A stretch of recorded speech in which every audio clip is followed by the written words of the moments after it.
a trop de chrétiens qui se laissent faire par l'ennemi, en se comportant comme si le Dieu qu'ils servaient n'avait pas la capacité de les garder. Il est ton Père et il protège.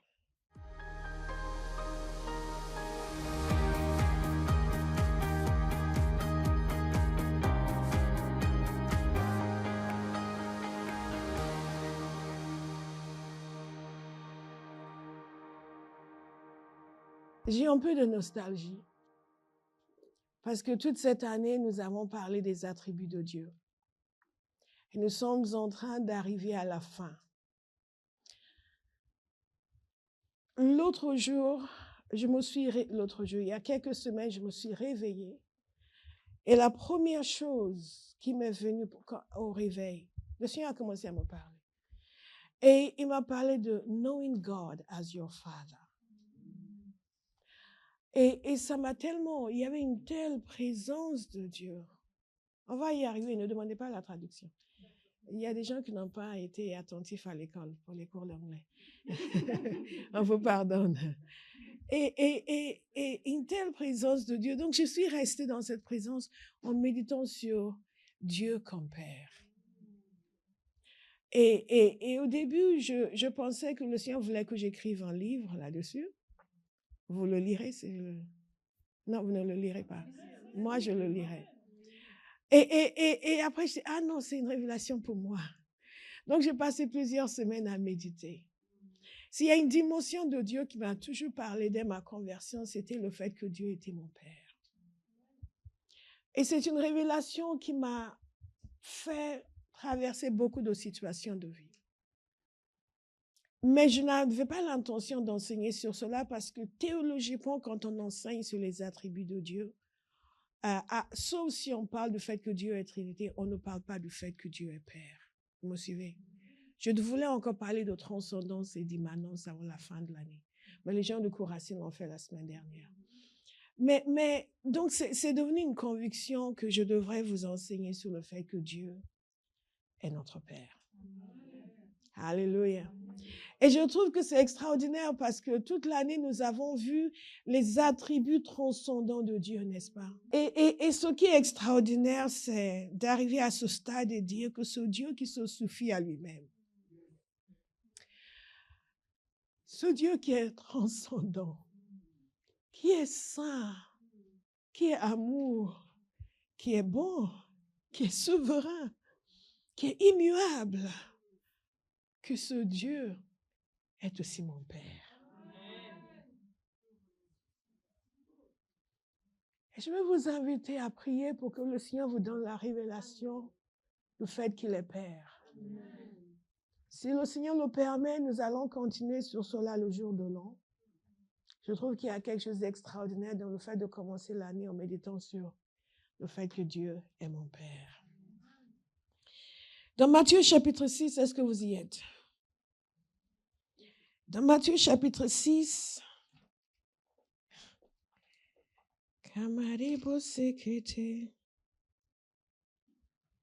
Jésus est en train d'enseigner et ensuite il passe à un enseignement sur la prière. Et il leur dit au verset 9, « Voici comment vous devez prier. Notre Père qui est aux cieux, que ton nom soit sanctifié. » Dans la version seconde 21, que la sainteté de ton nom soit respectée. Mais j'ai voulu être un peu traditionnel sur ce point.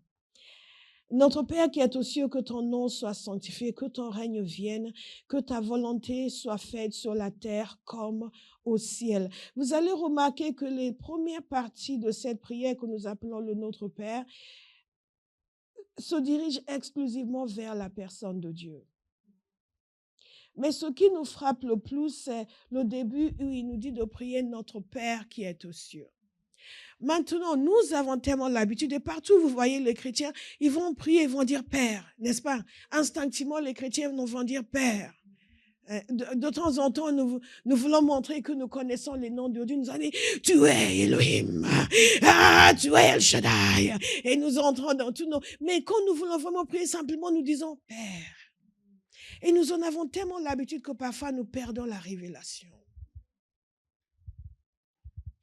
Et la réalité, c'est que lorsque Jésus nous apprend à prier et à appeler Dieu notre Père, c'était quelque chose d'extrêmement nouveau et même de choquant. Dans Malachie, le prophète parle du fait que nous sommes tous, que Dieu est le Créateur. Il dit, n'avons-nous pas tous un seul Dieu, Malachie 2:10, n'est-ce pas un seul Dieu qui nous a créés? Donc, Dieu, il y a un sens où Dieu est le Père de tous parce qu'il est le Créateur de tous.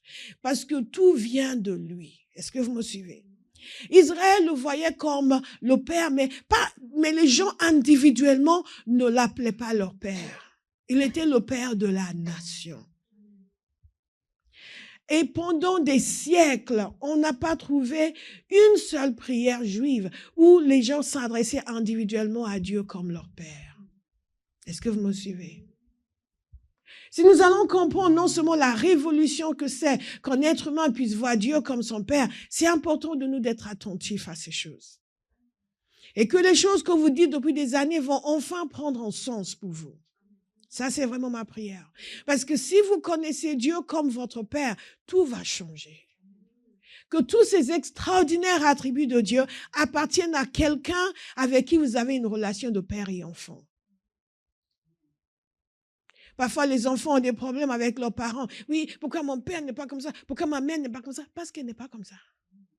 Oui, ma copine, sa mère est gentille, ma mère, elle est dure, parce qu'elle est comme ça. Mais avec Dieu, nous avons un être absolument parfait. Et il est notre Père. Et c'est quelqu'un qui n'a pas le moindre défaut. Et il est notre Père. C'est quelqu'un qui a toute connaissance, toute science, toute sagesse, toute capacité. Et il est notre Père. Et donc, quand Jésus est arrivé et Jésus a appelé Dieu son Père, les gens étaient très choqués. Et dans Jean chapitre 8, que je vous invite à lire davantage, déjà à l'avance, Jésus s'adresse à Dieu comme son Père et les gens étaient très en colère contre lui parce qu'ils disaient, mais il se fait l'égal de Dieu. C'est à ce point que c'était quelque chose d'étrange.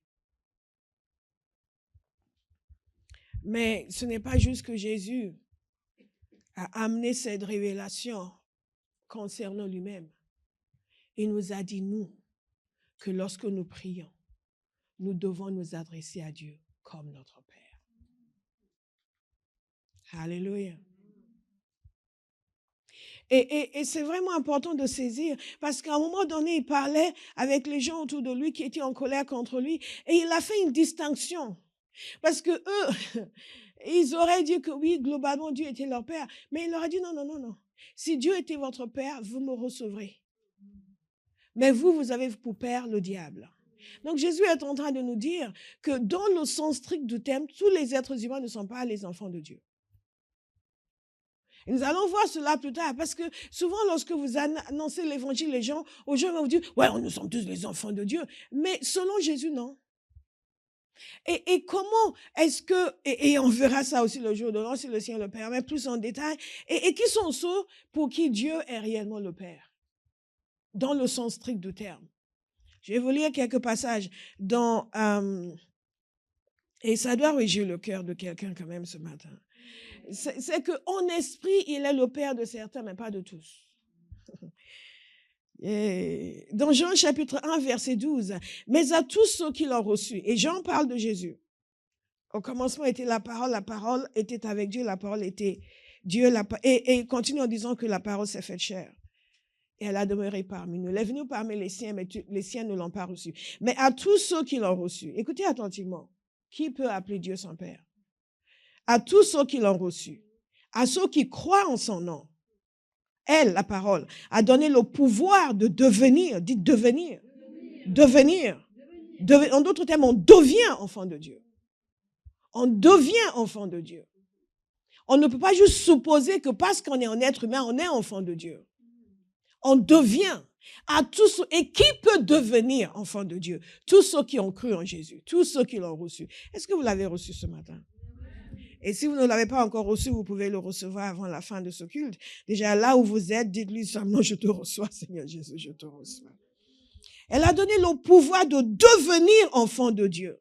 Maintenant, écoutez attentivement, parce que souvent nous lisons ces passages rapidement. Ce matin, je disais à Béatrice, il lisait Hébreux, chapitre 1, où il parlait de Jésus et passait un peu vite dans le cours racine. J'ai dit non, il faut détailler. Il faut détailler. 1, 2, 3, 4. Qu'est-ce qu'il dit sur Jésus? Qu'est-ce que chacun de ces points veut dire? Parce que si vous avez une révélation de Jésus, it's good. You're good. You're good. Dans le grec, ça veut dire tout va bien. Non, lesquels sont nés? Non du sang ni de la volonté de la chair. En d'autres termes, ce n'est pas la naissance naturelle qui fait de nous des enfants de Dieu.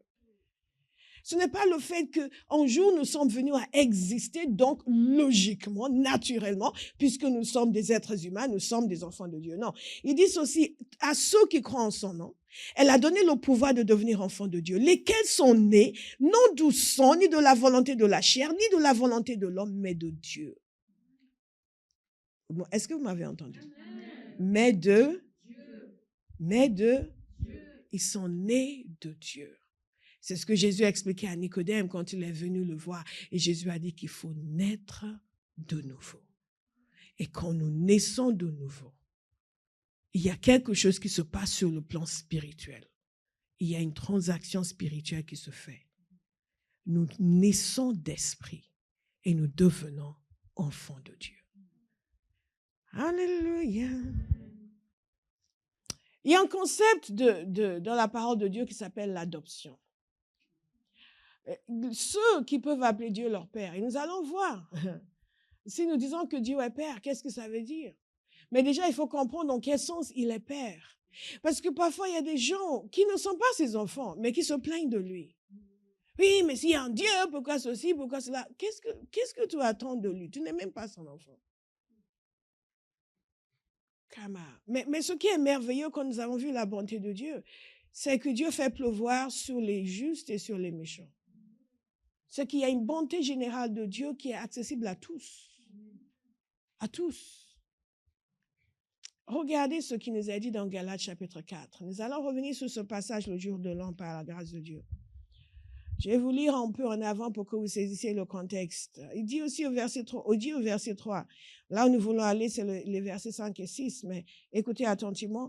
Nous aussi, de la même manière, lorsque nous étions des enfants, nous étions esclaves des principes élémentaires qui régissent le monde. Mais lorsque le moment est vraiment venu, Dieu a envoyé son Fils. Vous me suivez? Dieu a envoyé son Fils. OK. Il a envoyé son Fils, né d'une femme, né sous la loi, pour racheter ceux qui étaient sous la loi, afin que nous recevions le statut d'enfant adoptif. Que nous recevions le statut d'enfant adoptif. En d'autres termes, c'est par Jésus que nous sommes adoptés et nous devenons enfants de Dieu.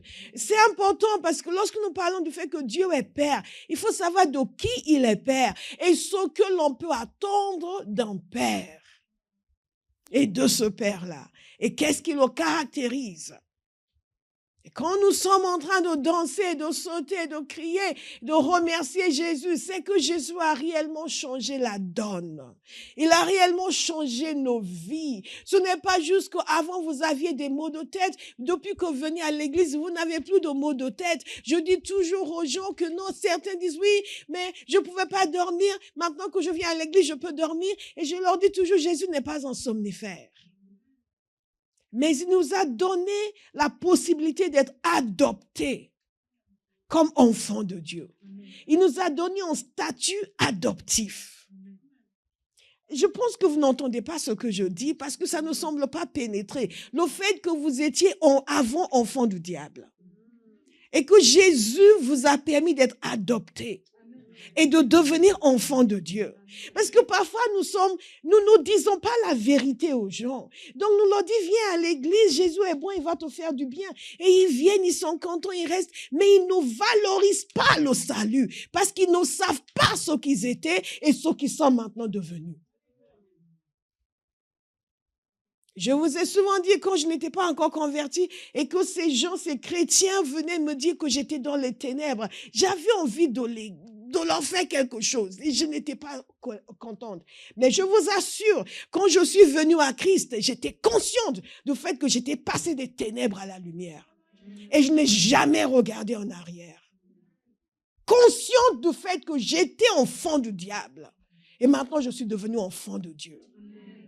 N'essayez pas de faire plaisir aux gens en leur mentant. Ça, c'est la réalité. Et quand vous êtes conscient de cette réalité, vous ne jouez pas les jeux que les gens jouent. Oui, mais si je n'ai pas de réponse à mes prières, moi, je ne vais plus à l'église. What nonsense! Quel est le prix de ton âme? Il nous a permis de recevoir l'adoption. Regardez ce qui est dit ici. Afin que nous recevions le statut d'enfant adoptif. Et parce que vous êtes ses fils, ce que vous n'étiez pas avant.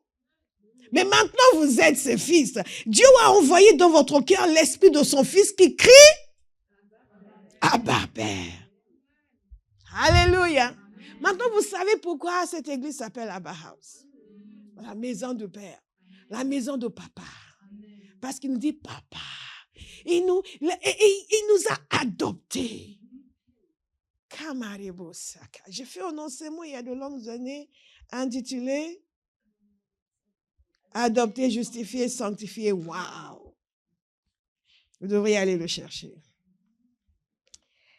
Et la même chose dans Romains 8, mais je ne vais pas m'attarder dessus parce que nous reviendrons dessus le jour de l'an, si le Seigneur le permet.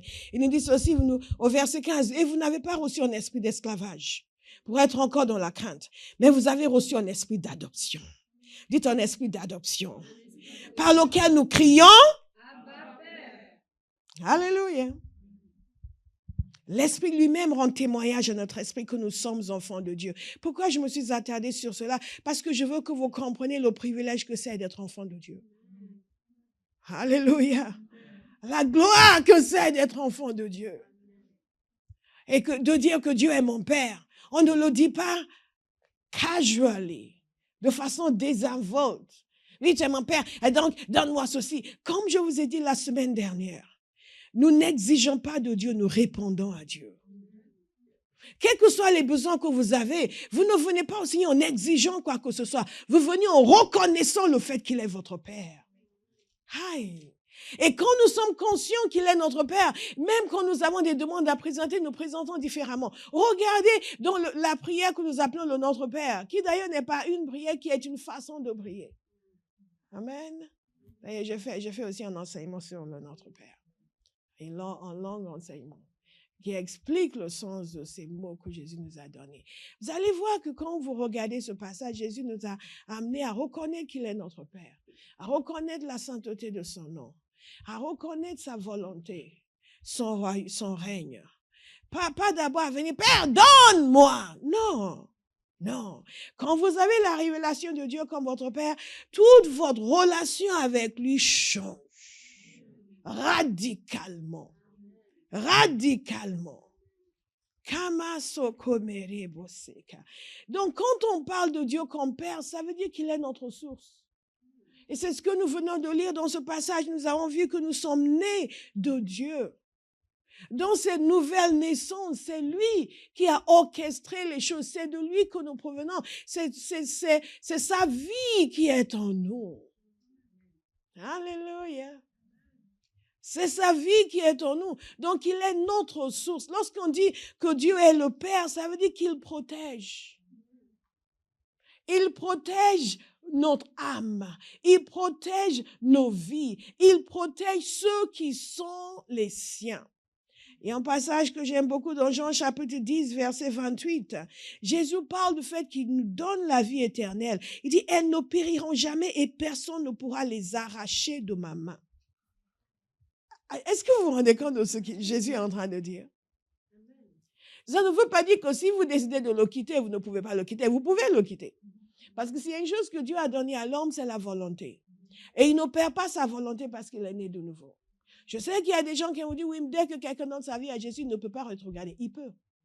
Et la parole de Dieu est claire sur ce point. Il y a des gens qui ont connu les gloires célestes, qui ont connu, et vous connaissez ce passage, et s'ils retournent en arrière, ce qui veut dire que la possibilité de retourner en arrière existe. Et nous tous, nous connaissons des gens qui ont décidé, eux, de retourner en arrière. Mais Jésus dit que rien ne peut nous arracher de sa main. En d'autres termes, si nous coopérons avec lui, il n'y a aucune force extérieure qui peut venir pour dire, ah, on va te séparer de Dieu. Ce n'est pas possible. Il n'y a aucune puissance qui peut me séparer de Dieu. Aucune circonstance de la vie qui peut me séparer de Dieu. Certains vont vous dire, oui, c'est parce que j'ai vécu des difficultés, j'ai perdu la foi. Non, c'est parce que tu as voulu perdre la foi. Il y a des choses qu'il faut établir une fois pour toutes. C'est que Dieu est Dieu. Et quel que soit ce qui peut m'arriver sur cette terre, ça ne changera rien. Alléluia. Et même si vous deviez mourir, vous partez tôt pour le rejoindre. Est-ce que vous comprenez? Du moins, si nous croyons ce que nous disons croire. Si nous croyons ce que nous disons croire. Maintenant, regardez votre voisin. Il est plus, c'est vraiment le moment d'être super attentif. Alléluia. Dites à l'autre voisin, c'est le moment d'être extrêmement attentif. Jésus a dit, personne ne pourra les arracher à ma main. Mon Père qui me les a donnés est plus grand que tous et personne ne peut les arracher à la main de mon Père. Le Père est à moi, nous sommes un. Donc, il y a une protection de Dieu. Ma vie, j'ai l'assurance, dans 10 ans, je serai encore en train de cracher le feu. Dans 20 ans, encore en train de m'exulter dans le Seigneur. Alléluia. À l'âge de 90 ans, ça c'est pas dans 20 ans, mais à l'âge de 90 ans, je serai encore en train de sauter et de proclamer Jésus. Amen. Alléluia. Décidez-le vous-même.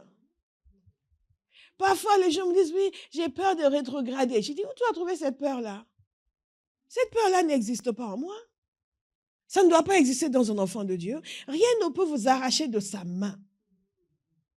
Dès lors où vous avez décidé que vous allez rester avec lui. Et vous êtes maître de votre volonté. Même le diable n'est pas maître de votre volonté. Nous donnons l'impression que Satan est tellement puissant qu'il peut venir faire tout ce qu'il veut dans nos vies. Ce n'est pas vrai.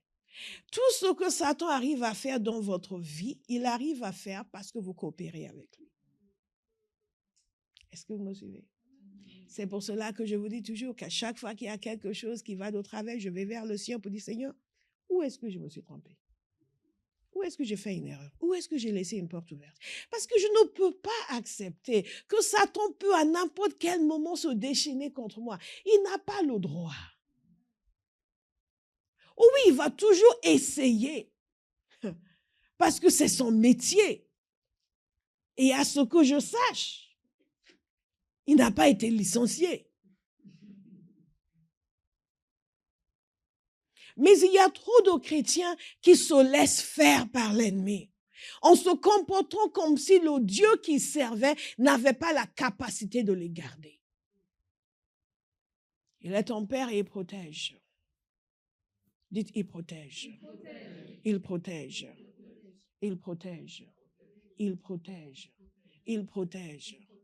Si nous sommes sincères et si nous écoutons le Saint-Esprit, à chaque fois que nous vivons en échec, que sur lequel nous avions, où nous avions une possibilité d'intervenir, mais les choses se sont passées d'une certaine manière, vous êtes allé regarder des choses bizarres, vous êtes entré dans une relation illicite. Non, ce n'est pas que Dieu ne vous a pas protégé, c'est que vous n'avez pas écouté.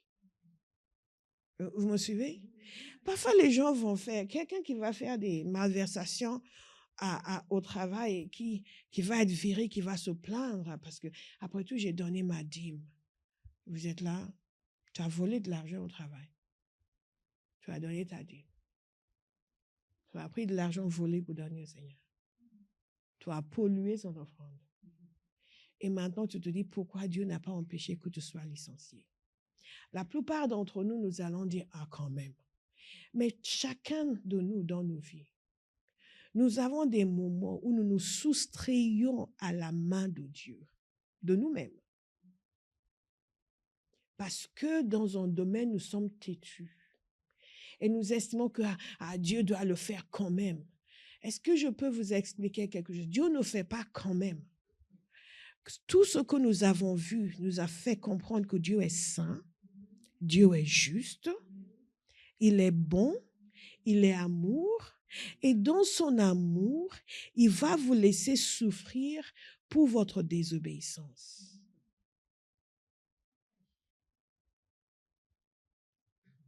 Et quand vous allez vous repentir, il va vous prendre de nouveau dans ses bras. Mais bien aimé, Dieu est ton Père et il protège. Et au moment où vous souffrez pour quelque chose de mauvais, soyez sûr que beaucoup de fois, il vous a protégé. Et que si vous aviez été attentif à sa voix, cette souffrance-là ne serait pas venue.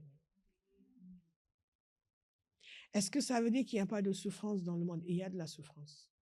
Il y a des souffrances qui vont venir et vous n'avez rien fait pour. Mais c'est parce que nous vivons dans un monde déchu. Mais même dans cette situation, Dieu va vous protéger. La parole de Dieu nous dit ceci. Si je marche dans l'ombre de la vallée de la mort, qu'est-ce qui va se passer? Je ne crains aucun mal. Ce que Jésus est en train de nous montrer, c'est qu'il n'y a aucune puissance supérieure à la puissance du Père.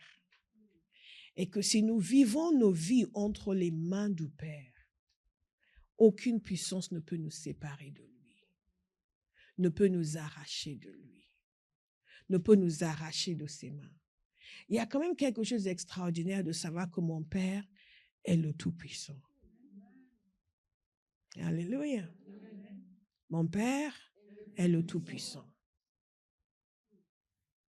Les enfants, quand ils sont tout petits, ils pensent ça de leurs parents. Ils pensent qu'ils sont tout puissants. Au fur et à mesure qu'ils grandissent, ils déchantent. Mais est-ce que ce n'est pas extraordinaire d'avoir un Père qui est réellement le Tout-Puissant? Je vous ai partagé l'autre jour le témoignage d'une jeune femme qui avait été impliquée dans l'occultisme et qui avait eu des rencontres avec des esprits, avec des divinités. Et l'une d'entre elles, je ne vais pas dire le nom parce qu'il y a des gens qui sont très sensibles, ils vont commencer à entendre ça dans leur tête. Et l'une d'entre elles, avec qui elle avait eu beaucoup de contacts, l'avait poussée et l'encourageait dans une vie de débauche. Et quand elle s'est convertie réellement et qu'elle a été délivrée, elle a commencé à faire de la délivrance. Et un jour, elle faisait la délivrance pour une jeune femme. Et quand elle regardait dans ses yeux, elle voyait cet esprit-là. Le même avec qui elle avait traité.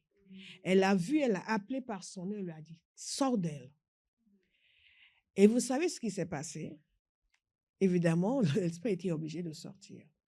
Je veux que vous compreniez qu'il n'y a aucune force plus grande que la force de Dieu qui est notre Père. Que cette femme qui était assujettie à ces esprits, quand elle s'est mise entre les mains de Dieu, maintenant elle exerçait l'autorité sur eux. Et ils étaient obligés de lui obéir. C'est quand même extraordinaire. Nous le savons théoriquement, n'est-ce pas? Et nous le savons. Et regardez notre bien-aimée ici. Elle a eu des délivrances tonitruantes quand elle s'est convertie. Les démons étaient au chaud dans son corps. Elle a eu des délivrances tonitruantes. Et dès qu'elle est arrivée à Bauhaus, elle a commencé à délivrer les gens. Est-ce que vous me suivez? C'est que notre Père, il n'y a aucune puissance plus grande que la sienne. Et quelle que soit la puissance qui vous avait retenu avant, dès lors où vous l'acceptez comme votre Père, ces puissances ne peuvent plus vous arracher de ses mains. Non seulement ça, vous maintenant pouvez délivrer le Seigneur, les gens de ces puissances. C'est quand même extraordinaire. Moi, j'ai un respect immense pour Jésus, pour ce que son sang a obtenu pour nous. Et vous savez, cet esprit était tellement vexé de ce que cette femme qui était sous son emprise avant, maintenant la chassait. Il a poussé des gens sur TikTok. Je vous ai dit comment les esprits l'ont poussé à faire des vidéos TikTok. Il a poussé des gens sur TikTok. Tout d'un coup, sur TikTok, beaucoup de gens écrivaient à cette fille et lui disaient tel, en disant le nom de cet esprit, veut te voir, veut te parler. Après cette délivrance, tout ce qu'il pouvait faire après, c'est la harceler par des messages. La puissance de son Père, non seulement l'a gardé, mais lui a donné une autorité. Amen. Alléluia. Amen. Je veux encourager quelqu'un ce matin à arrêter d'être pusillanime, à arrêter d'être terrifié par les puissances occultes, à arrêter d'avoir peur de dormir la nuit. Oui, parce qu'il m'attaque dans mon sommeil. Quelque chose vous attaque dans votre sommeil. Vous vous réveillez, vous remerciez le Seigneur pour le sang de Jésus et pour la croix. Dès maintenant, Père, donne-moi le sommeil et renvoie-les. Qu'ils reviennent pour que je puisse les corriger. Alléluia. Alléluia. Parce que là, Jésus nous dit qu'il n'y a aucune puissance plus grande que celle de notre Père. Il protège. Et n'ayez pas peur de dire, oui, peut-être que quelque chose va m'arriver. Rien ne va vous arriver. Rien, dites rien. Rien ne va m'arriver. Rien ne va m'arriver. Rien ne va m'arriver. Alléluia. Même si je marche dans l'ombre de la vallée de la mort, je ne craindrai aucun mal. Que toute crainte, toute peur, toute terreur disparaissent de votre vie. Parce que Dieu est votre Père. C'est quelque chose d'extraordinaire que de connaître Dieu comme son Père. Pas une divinité étrangère ou une divinité lointaine où vraiment je cherche ou que quelqu'un... Vous savez, vous pouvez être tellement affligé par les circonstances de la vie que vous allez être... Est-ce qu'il y a quelqu'un qui sait où habite Dieu? Il y a quelqu'un qui peut même lui parler, lui dire que je suis là. Parce que je ne sais pas ce qu'il fait, mais je ne sais pas quoi faire. Est-ce que ça vous est déjà arrivé? Que le Seigneur dépose dans votre cœur ce matin la révélation du fait qu'il est votre Père. Alléluia. Il est votre Père. Il est notre Père, veut dire qu'il a compassion de nous. Il a compassion de nous. Regardez avec moi dans le psaume 103. Je lis à partir du verset 8 au verset 13, nous allons tous lire ensemble. L'Éternel fait grâce. Il est rempli de compassion. Il est lent à la colère et riche en bonté. Il ne conteste pas son fin. Il ne garde pas éternellement sa colère. Il ne nous traite pas conformément à nos péchés. Il ne nous punit pas comme le mériteraient nos fautes. Mais autant le ciel est élevé au-dessus de la terre, autant sa bonté est grande pour ceux qui le craignent. Autant l'Orient est éloigné de l'Occident, autant il éloigne de nous nos transgressions. Au verset 13, tous ensemble.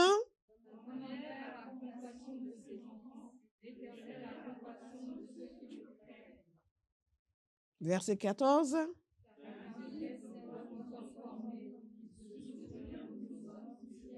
Vous voyez là, ce qui est extraordinaire, que l'Éternel a compassion. Comme un père a compassion de ses enfants. En d'autres termes, le cœur de Père de Dieu fait en sorte qu'il a une tendresse envers nous et il a compassion de nous. Nous n'avons pas besoin d'attirer son attention sur notre malheur.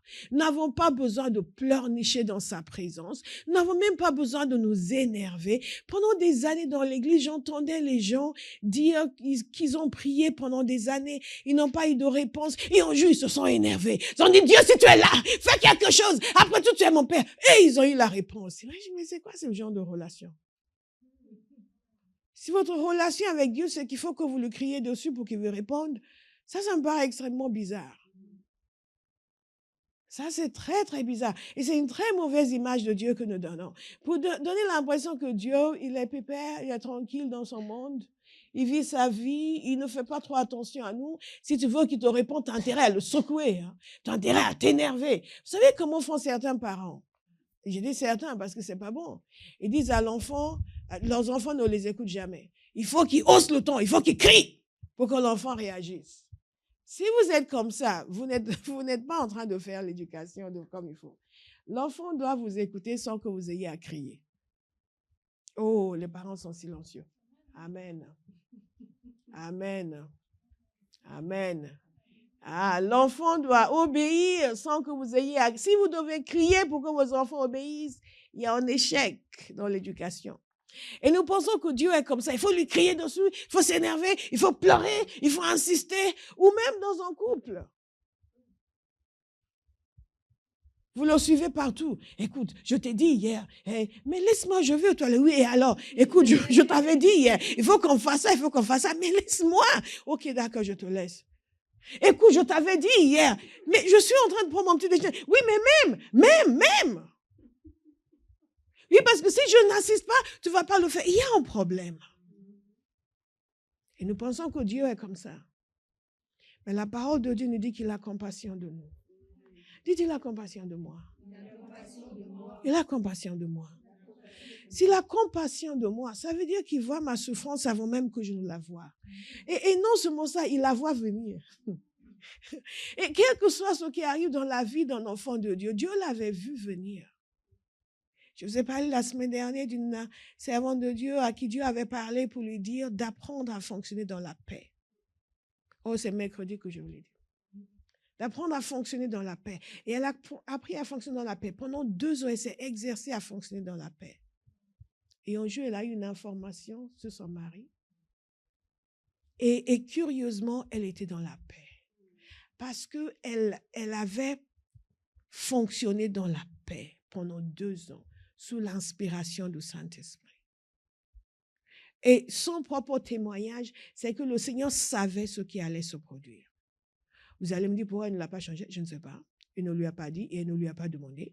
Elle était simplement reconnaissante du fait qu'il lui avait dit à l'avance ce qu'elle devait faire, sans lui dire ce qui allait se passer. Et elle s'était préparée. Donc, quand ça s'est passé, elle était dans la sérénité totale. Cela a permis de préserver la famille, de préserver l'Église, de préserver le ministère. Ils sont passés à une autre dimension par rapport à là où ils étaient avant. Pourquoi? Parce que son père avait compassion d'elle. Et une chose aussi qu'elle a dite, c'est que sa relation avec Dieu est passée à une autre dimension. Que là, elle a une intimité avec Dieu qu'elle n'avait pas avant, une présence de Dieu dans sa vie qu'elle n'avait pas avant. Et un jour, elle demandait au Seigneur, et le Seigneur lui montrait que l'Éternel est mon époux. Vous connaissez ce verset? Que Dieu est devenu son époux.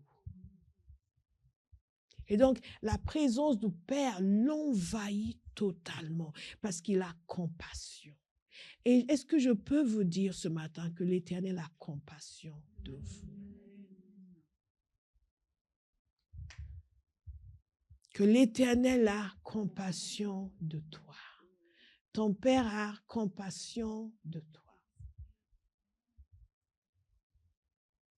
Il y a des fois, lorsque nous nous trompons, moi, ça m'est arrivé de me tromper sur quelque chose et de venir devant le Seigneur vraiment effondré pour dire, Père, je me suis trompé et ceci. Et donc, du coup, les choses ne sont pas faites comme elles devraient se faire. Et je suis là. Et je me souviens un jour, j'étais en train de prier et le Seigneur m'a fait comprendre qu'il avait déjà prévu pour mon insuffisance. Il a déjà fait une provision pour mon insuffisance. Est-ce que vous comprenez? Que Dieu voit nos insuffisances. Pas que l'on se complaît dans nos insuffisances, mais on fait le tout pour lui plaire. Et il voit les insuffisances et il a déjà fait des provisions pour. Il sait quand elle va arriver à ce point, va défaillir à cause de son insuffisance. Donc, il a une provision. Pourquoi? Parce qu'il a compassion. Dites, il a compassion de moi. Vous ne le dites pas comme si vous en étiez convaincu. L'Éternel a compassion. Un Père a compassion. Un Père pourvoit. Dites, il pourvoit. Il donne et il prend soin. Il pourvoit. Il donne et il prend soin. Maintenant, si celui qui est omnipotent, celui qui est parfait, celui qui a toute puissance et qui est amour et qui est toute bonté, pourvoit pour vous. Nous voyons comment on devient enfant de Dieu, n'est-ce pas? Et si vous avez effectivement cru et vous l'avez reçu, vous êtes né de Dieu. Comment se fait-il donc que les conséquences de cela ne sont pas visibles, ne sont pas réelles? Parce qu'il faut aller un peu plus loin. Mais d'abord, il faut que l'on sache qui il est et ce que nous sommes censés vivre. Il donne. Et Jésus nous a même dit qu'il donne. Est-ce que vous le savez? Dans Matthieu 7, verset 11. Et il dit, si donc mauvais comme vous l'êtes, vous savez donner de bonnes choses à vos enfants, votre Père Céleste donnera d'autant plus volontiers de bonnes choses à ceux qui les lui demandent. Souvent, on dit, ah Seigneur, je vais avoir la paix dans mon cœur. Et dans la paix. Qu'est-ce que ça veut dire volontiers? Qu'est-ce que ça veut dire volontiers? Que lorsque je me serai énervé, après tout, tu es Dieu. J'ai tout abandonné pour toi. Qu'est-ce que moi je gagne dans cette affaire? Regarde Charlène. Elle ne fait pas le quart de ce que je fais. Et elle a des beaux cheveux.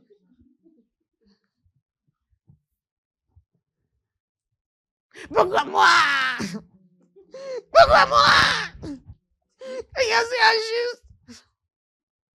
Dites volontiers. Volontiers. D'autant plus volontiers. D'autant plus volontiers. D'autant plus volontiers. On me dit ici qu'il y a une maman, je ne vais pas dire qui c'est, qui donne toujours à manger à son fils. Un de ses fils qui aime beaucoup manger. Apparemment, elle lui laisse manger en continu. Elle dit, mais c'est bon, il faut arrêter.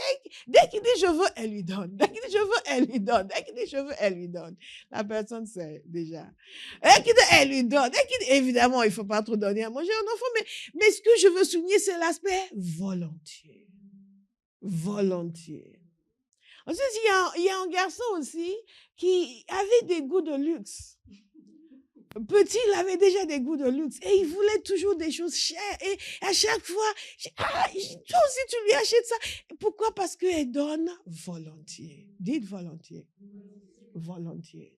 Et Jésus nous dit que vous êtes mauvais. Donc, cette maman qui est mauvaise aux yeux de Jésus, elle donne volontiers. Elle donne. Et le Père donnera d'autant plus volontiers. D'autant plus de bonnes choses à ceux qui les lui demandent. 1 Pierre 5, 7 nous dit ceci, déchargez sur lui de tous vos soucis, car lui-même prend soin de vous.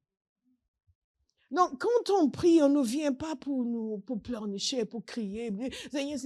On vient pour dire, Père, ta parole me dit que tu prends soin de moi. Nous répondons à ce qu'il est. Nous n'exigeons pas de lui. Nous répondons au fait qu'il prend soin de nous. Déchargez-vous sur lui de tous vos soucis parce qu'il prend soin de vous. Qu'est-ce qu'un père fait? Il corrige et il reprend. Notez-le s'il vous plaît. Parce que parfois, c'est l'absence de cette dimension de la relation de père qui fait en sorte que nous ne vivons pas les autres dimensions. Il corrige et il discipline. Hébreux chapitre 12. Je vais vous lire le verset 6. En effet, le Seigneur corrige celui qu'il aime. Nous allons le déclarer ensemble. En effet, le Seigneur corrige celui qu'il aime. C'est-à-dire moi. J'ai eu moins de voix sur celui-là. En effet, le Seigneur corrige celui qu'il aime. C'est-à-dire moi. Alléluia. Et il punit tous ceux qu'il reconnaît comme ses fils. Ensemble? Encore une fois? C'est-à-dire moi. Ah, vous avez encore perdu la voix. On va le redire. Et il punit tous ceux qu'il reconnaît comme ses fils. C'est-à-dire moi. Et vous allez voir pourquoi c'est une joie. Au verset 7, supportez la correction. C'est comme des fils que Dieu vous traite. C'est extraordinaire. Supportez la correction. C'est comme des fils que Dieu vous traite. Est-ce que quelqu'un peut dire, Seigneur, je reçois la correction. Seigneur, je reçois la correction. Je vais supporter la correction. J'accepte la correction. Traite-moi comme un fils. Au nom de Jésus. Combien de fois est-ce que vous priez comme ça? Commencez à prier comme cela. Est-ce que vous me suivez? Commencez à prier comme cela. Beaucoup d'entre nous, nous souffrons inutilement parce que nous refusons la correction. Et quand nous refusons la correction, nous bloquons aussi la bénédiction. Déjà, la correction, c'est une bénédiction. Est-ce que vous me suivez? Ah, non, mais grâce à Dieu, il nous traite comme ses enfants. Et ensuite, l'auteur veut que nous comprenions à quel point c'est important. Écoutez attentivement. Et je voudrais que papa...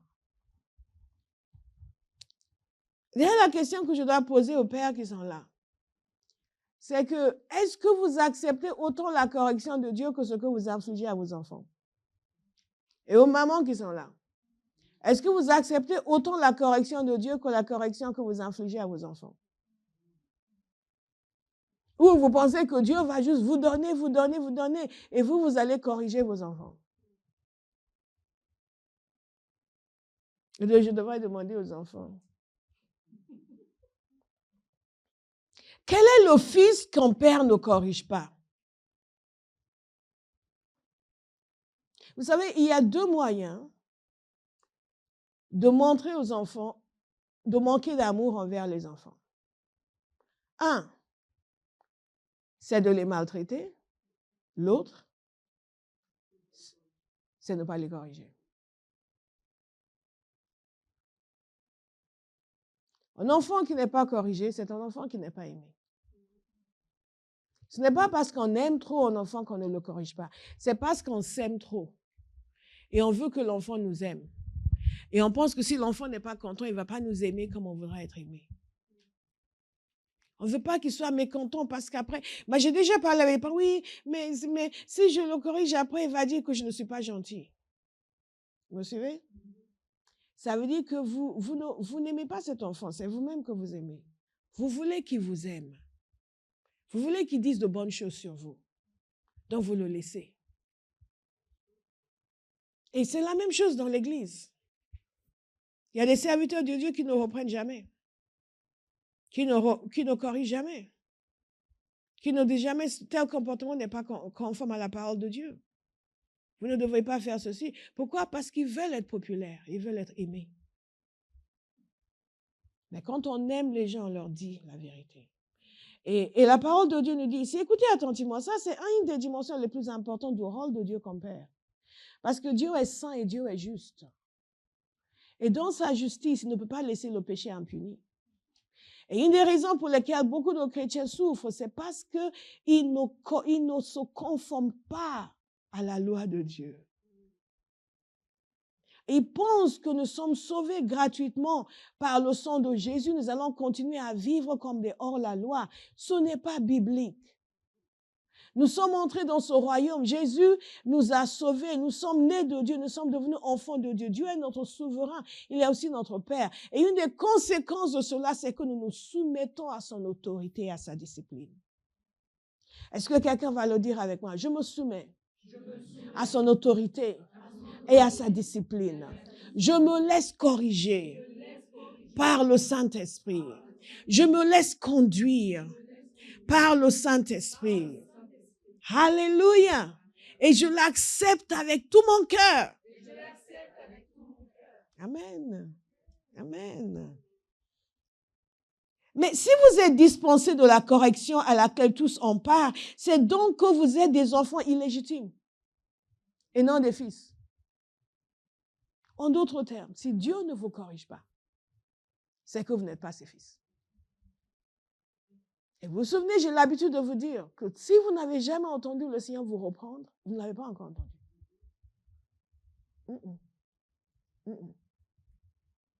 Les gens qui sont toujours, ah, il m'a dit, tu es ma rose, ma tendresse, ma préférée, je t'aime plus que pasteur.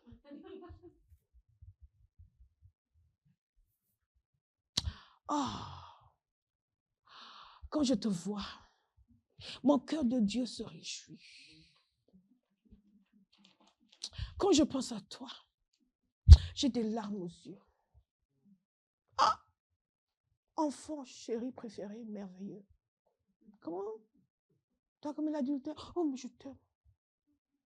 Je t'aime. Ton plaisir est mon plaisir. Ça, c'est facile. C'est facile à savoir que c'est peut-être un esprit qui parle, mais ce n'est pas l'esprit de Dieu. Parce qu'il y a beaucoup de voix qui parlent, n'est-ce pas? Les gens qui cherchent à entendre des voix, ils vont en entendre. Mais ce n'est pas celle du Seigneur. Est-ce que vous me suivez? Accepter d'être corrigé. La parole de Dieu nous dit que le Père corrige. Et ce ne sont que des enfants illégitimes qui ne sont pas corrigés. Vous n'êtes pas, ce sont des enfants illégitimes qui ne sont pas corrigés. Si Dieu ne vous corrige pas, vous n'êtes pas un fils. Et comment est-ce que Dieu nous corrige? Il nous corrige par sa parole. Il nous montre dans sa parole. Il nous donne une conviction dans nos cœurs. Il nous corrige par son esprit. Il nous montre quelque chose qui nous... Ouh là là, j'ai mal agi. Il nous corrige par ses serviteurs. Il met en place des pasteurs, des apôtres, etc. pour l'édification des saints, pour nous construire. Et sur le chemin, ils vont devoir démolir les ruines dans nos vies. Alléluia. Il y a certaines personnes, vous ne pouvez rien leur dire. Personne ne peut rien me dire. Personne ne peut rien me dire. Moi, j'ai une ligne directe envers Jésus. Et vous savez tout de suite qu'ils sont perdus. Dieu est notre Père veut dire qu'il nous pardonne rapidement. Dites rapidement. Nous avons vu ce passage qui dit « Ne garde pas sa colère à toujours ». N'est-ce pas? En d'autres termes, il peut être en colère. Dieu ne peut pas être en colère contre vous aussi. Et il punit ceux qu'il aime, mais il pardonne rapidement. Et la parole de Dieu nous dit qu'il éloigne nos péchés de nous. Il ne se souvient plus de nos iniquités.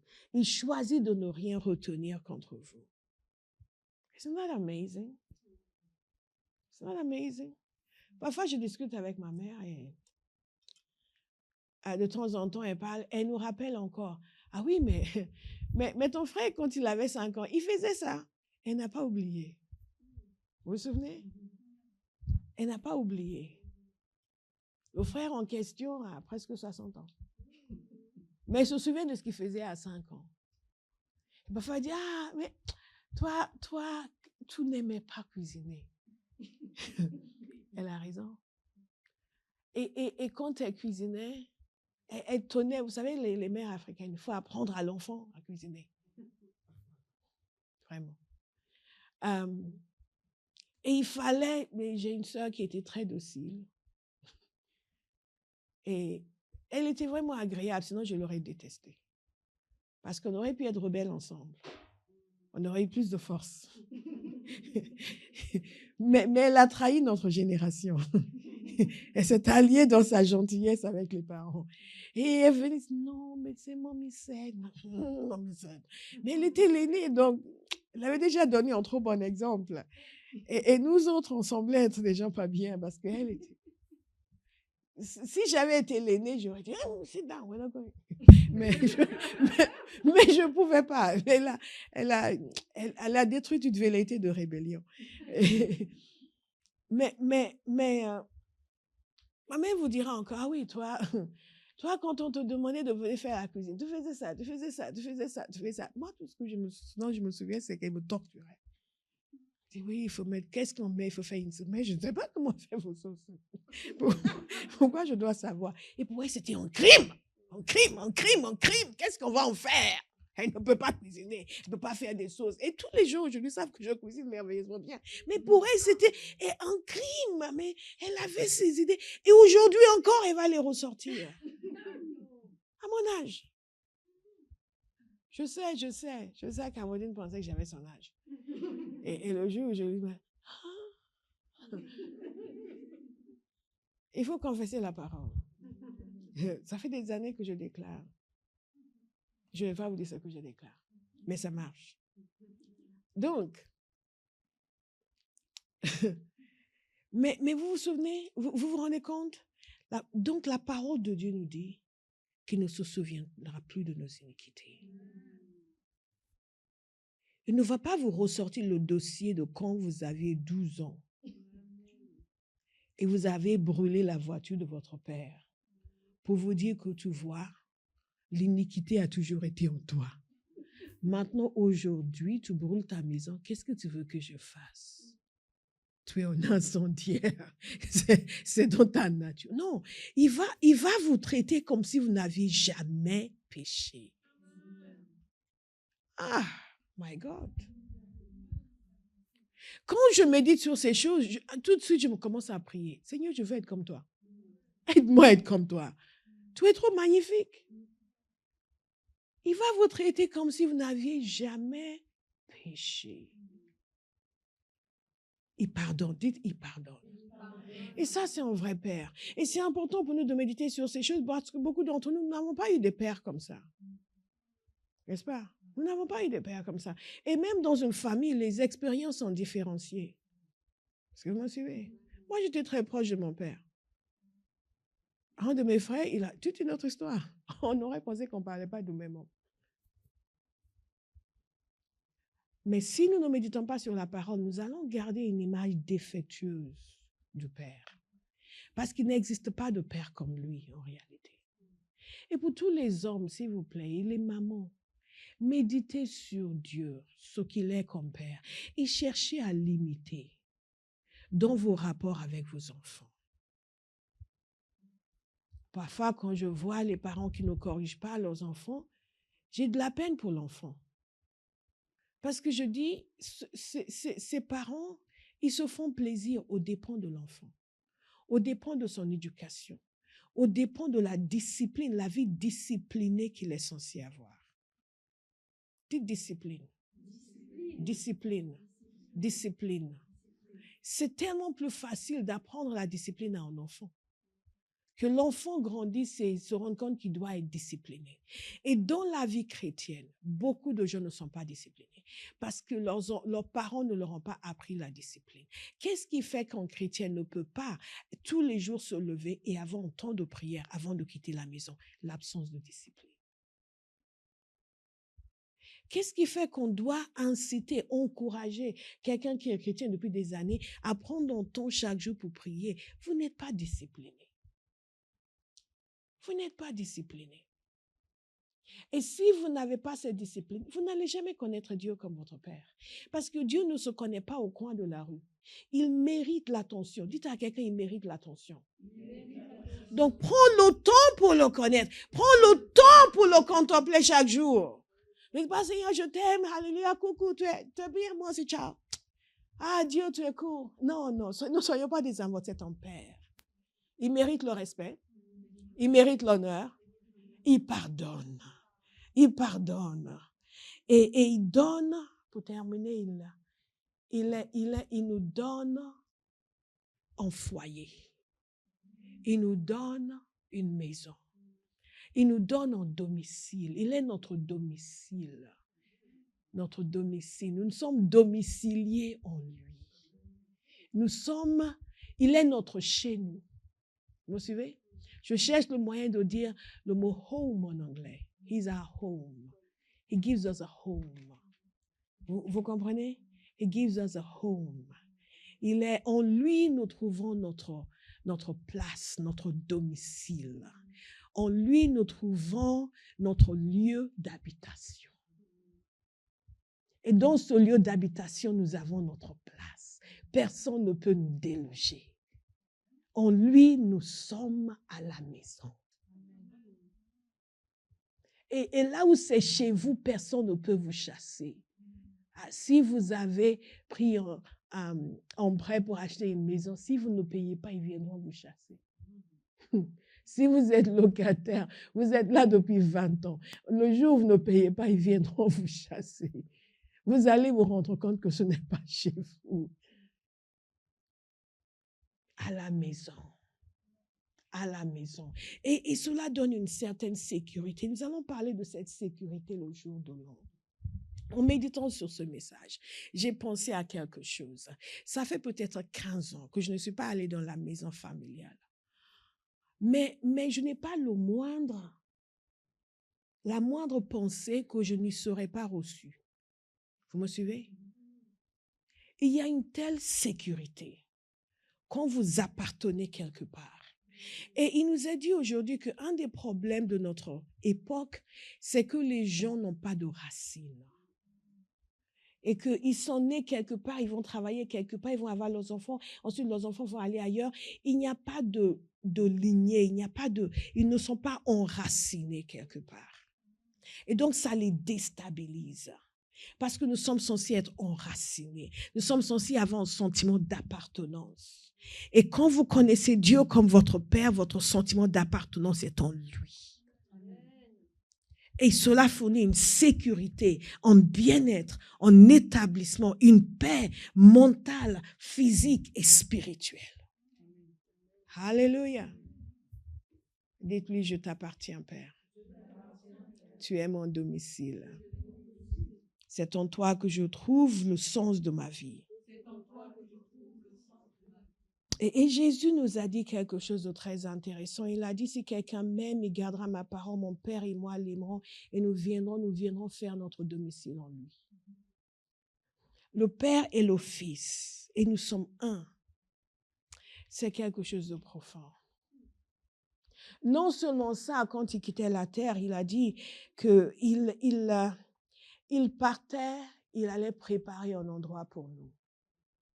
Non seulement Dieu est notre lieu d'habitation ici, mais quand nous allons quitter la terre, il a un lieu d'habitation pour nous. Beaucoup de gens se disent qu'est-ce qui va se passer après. Certains disent il n'y a rien après. Il y a quelque chose après. Mais quand vous êtes enfant de Dieu, après, c'est Dieu. Ici, c'est Dieu. Après, c'est Dieu. Une sécurité totale et absolue parce qu'il est le Père. Nous allons prier.